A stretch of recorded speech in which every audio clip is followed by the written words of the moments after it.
Bismillahirrahmanirrahim. Assalamualaikum warahmatullahi wabarakatuh. Teman-teman mahasiswa micro teaching, apa kabar kalian semua? Semoga tetap sehat selalu dan selamat menjalankan ibadah puasa. Semoga amal ibadah kita di bulan suci Ramadan ini diterima oleh Allah Subhanahu wa taala.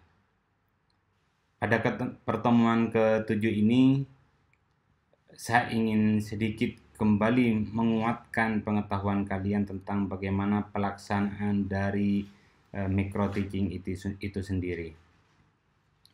Jadi kita lihat di sini pada pertemuan ke-7, jadi saya akan menjelaskan tentang pelaksanaan pembelajaran. Tentu ini pelaksanaan pembelajaran adalah kelanjutan atau praktek dari RPP yang sudah dibuat teman-teman sekalian ketika akan mengajar. Jadi pada intinya pelaksanaan pembelajaran itu ada 3 poin penting. Yang pertama pendahuluan, yang kedua inti, dan yang ketiga penutup. Jadi dalam pembelajaran ya inilah yang poin penting sekali yang harus kalian capai dalam proses mengajar. Kegiatan pendahuluan yang pertama menyiapkan peserta didik secara psikis dan fisik. Nah, ini sangat penting karena ini menyangkut bagaimana siswa harus siap menerima materi atau siap juga melaksanakan tugas-tugas yang ada di kelas nantinya. Yang kedua, kegiatan pendahuluan ini mengajak berdoa bagi kemanfaatan atau keberkahan ilmu. Makanya hendaknya kita sebagai umat Islam tentu berdoanya dengan cara yang Islam. Di sini juga disarankan juga mendoakan guru-guru yang terdahulu, bahkan Nabi Muhammad SAW. Yang ketiga, kegiatan pendahuluan itu memberi motivasi belajar kepada peserta didik, baik secara kontekstual sesuai manfaat dan aplikasi materi dalam kehidupan sehari-hari. Sehingga materi yang disampaikan bukan hanya sebagai pengetahuan yang akan ada di kepala mereka, tapi bagaimana mereka bisa membayangkan dalam kehidupan sehari-hari. Kegiatan pendahuluan yang ketiga yaitu mengajukan pertanyaan-pertanyaan yang mengaitkan pengetahuan sebelumnya dengan materi yang akan dipelajari. Ini mengkonekkan ya seperti yang sudah dipraktekkan kalian. Jadi kalian sebagai guru bisa memberikan pertanyaan kepada siswa mengenai apa-apa yang sudah dipelajari sebelumnya atau materi sebelumnya. Yang keempat, menjelaskan tujuan pembelajaran atau kompetensi dasar yang hendak dicapai pada saat mengajar. Yang kelima, menyampaikan cakupan materi dan acuan terkait aktivitas apa yang akan dilakukan peserta didik untuk mencapai tujuan. Ini cakupan materinya ya. Baik, itulah kegiatan dari pendahuluan. Inilah kegiatan inti.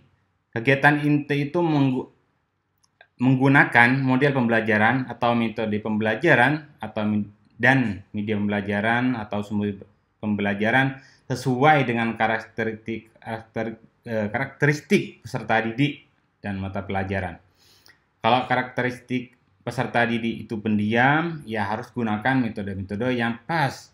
Umpamanya ada nanti kegiatan metode dengan model pembelajaran diskusi, belajar berkelompok, atau nanti proyek bersama biar aktif siswanya.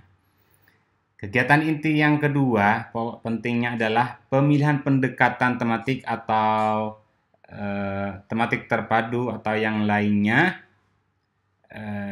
yang kemudian melakukan di situ ada kegiatan menyingkapan atau discovery atau pelajaran yang menghasilkan karya atau project based learning atau problem based learning sesuai dengan karakteristik kompetensi dan jenjang pendidikan.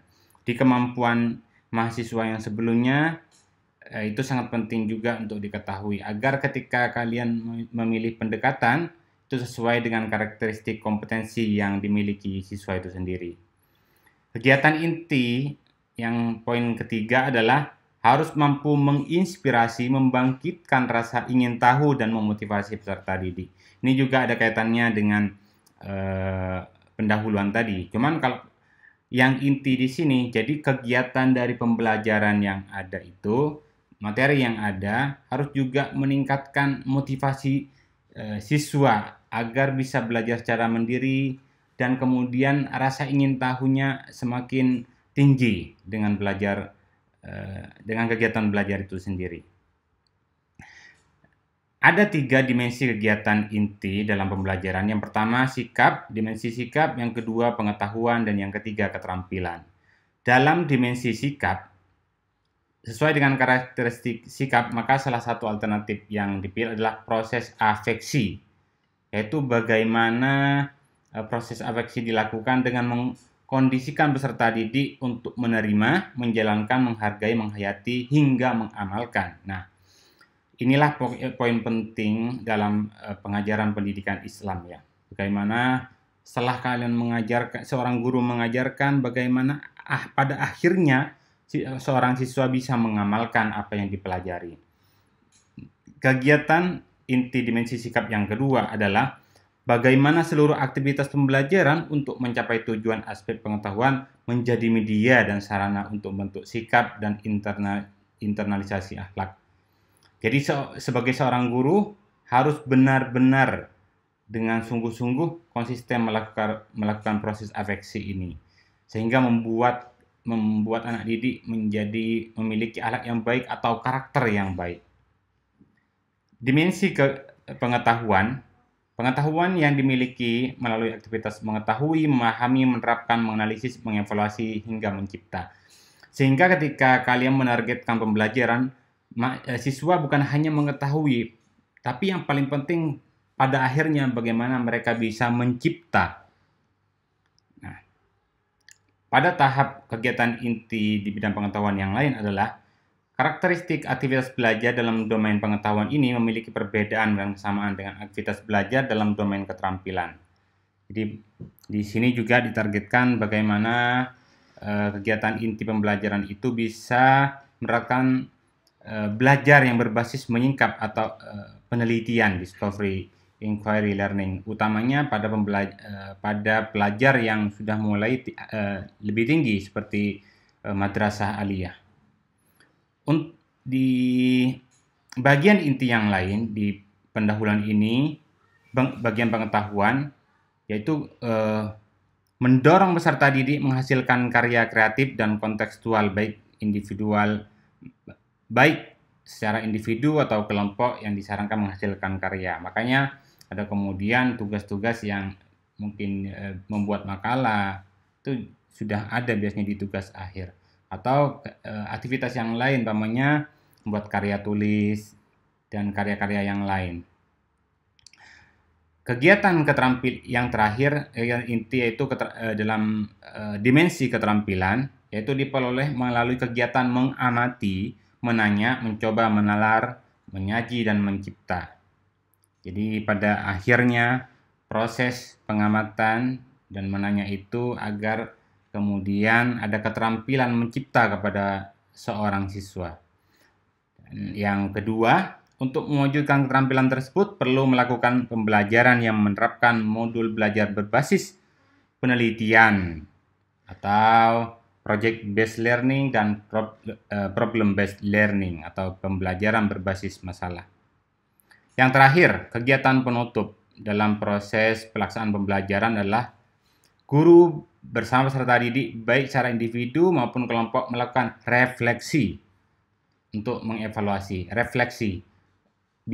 Seorang guru bisa menanyakan materi-materi apa yang sudah dipelajari hari ini, kemudian merefleksikan apa manfaat untuk kehidupan sehari-hari. Jadi seorang guru bisa bertanya kepada seorang siswa sini untuk sebagai refleksi atau siswa ya. Yang pertama, seluruh rangkaian aktivitas pembelajaran dan hasil-hasil yang diperoleh untuk selanjutnya secara bersama menemukan manfaat langsung maupun tidak langsung. Nah, bisa dikontekstualisasikan ya.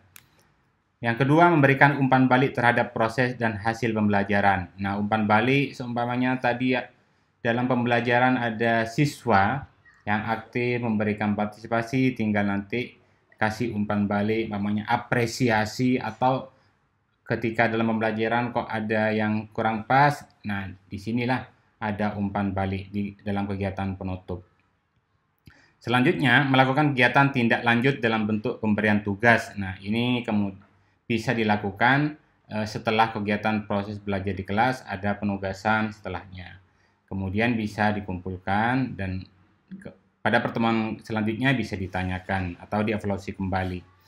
Yang keempat, menginformasikan rencana kegiatan belajaran untuk pertemuan berikutnya. Nah, apa rencana selanjutnya bisa diinformasikan di akhir pembelajaran, di akhir-akhir pembelajaran. Terus, mengakhiri proses pembelajaran dengan mensyukuri dan berdoa, bisa membaca hamdalah bersama-sama, kemudian ditutup dengan doa. Dibuka dengan doa, ditutup dengan doa bersama-sama, dan gurunya juga ikut berdoa. Sebagai tambahan, saran utama pembelajaran PAI dan bahasa Arab itu adalah sebenarnya untuk membuat karakter atau akhlak yang mulia bagi peserta didik. Jadi proses pembelajaran ada pembiasaan, pembudayaan agar kemudian terbentuk akhlak yang mulia. Itulah sasaran utama pembelajaran PAI.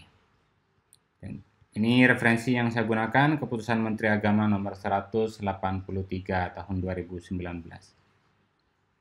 Terima kasih, itu saja yang bisa saya sampaikan.